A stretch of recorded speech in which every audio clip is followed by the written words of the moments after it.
Finalement, on se pose la question, quand Simeone débarque à l'Atlético, franchement, il y a des doutes ou pas sur sa qualité d'entraîneur? On n'a aucune idée de ce qu'il vaut comme entraîneur. Il faut voir que l'Atlético, à ce moment-là, juste avant Noël, va mal, est plus proche de la descente que du titre. Ça joue pas bien.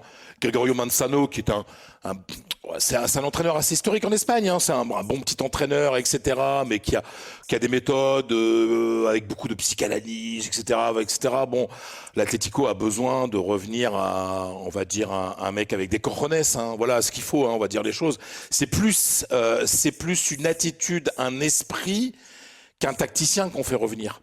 C'est-à-dire qu'il y a besoin d'un électrochoc, c'est une opération d'image, et puis on essaye avec quelqu'un qui n'était pas, les méthodes Simeone, personne ne les connaissait, on fait revenir une personnalité, un esprit et une gouaille qui aurait pu très bien ne pas fonctionner. Sauf que ça, on va en parler maintenant, ça a extrêmement bien fonctionné. Mais non, c'est pas qu'il y a des doutes sur ses qualités, c'est qu'on ne le connaît pas comme entraîneur. Il faut voir que l'Atlético était une équipe amorphe quand il arrive. Il a redonné de l'énergie surtout à ce club.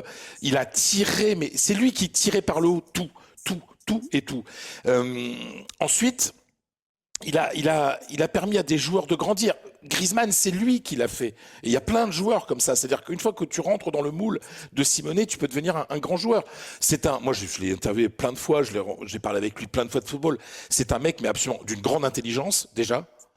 C'est quelqu'un qui sait très bien s'expliquer. C'est quelqu'un avec qui on peut parler de football pendant des heures, mais qui accepte de parler de football avec les autres qui sont pas supposés être de son niveau. Oui, l'Atlético ne sera plus jamais le même club depuis Simeone. Ça c'est évident. Donc oui, c'est un immense coach. Ça c'est clair. Après. C'est aussi l'homme des occasions perdues. Je pense que son naturel frileux à certains moments précis de match, a privé l'Atlético de gagner la Ligue des Champions. C'est-à-dire que en 2016, c'est pas le Real de Zidane qui doit la gagner, c'est lui. La définition de la victoire de Simeone avec l'Atlético en Liga en 2013-2014, c'est 1-0, but sur coup de pied arrêté. Voilà, c'est sûrement le résultat qui est le plus fréquent et qui permet à l'Atlético d'être champion. Est-ce que son style, il fait débat en Espagne à Simeone, Fredo? Alors, parfois, mais Simeone bénéficie d'une protection incroyable. C'est-à-dire n'importe quel autre entraîneur qui jouerait comme Simeone se ferait démonter. Sauf que il a le totem de l'immunité.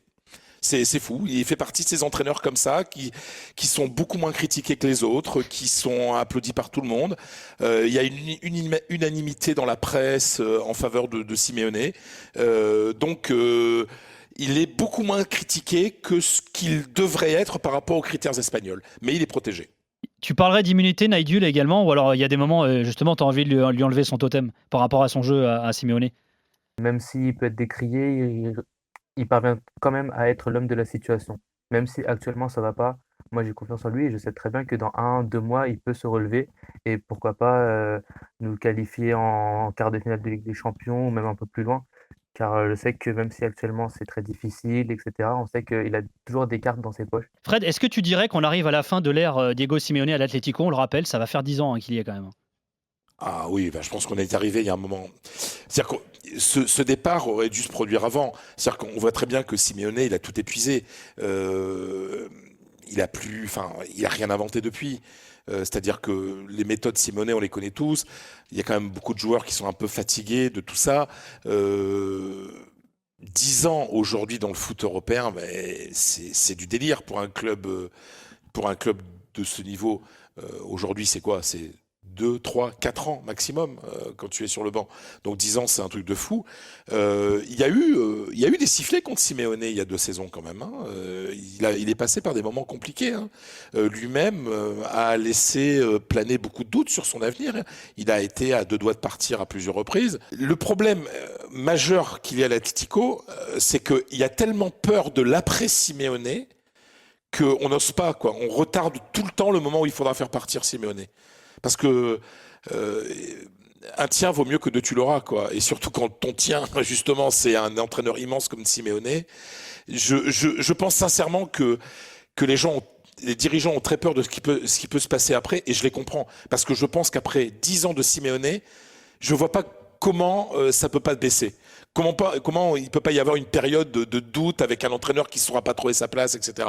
Donc, je pense qu'on prolonge un petit peu artificiellement cette période avec Simeone parce qu'on voit pas qui pourrait le remplacer, quoi. Il occupe tellement de place.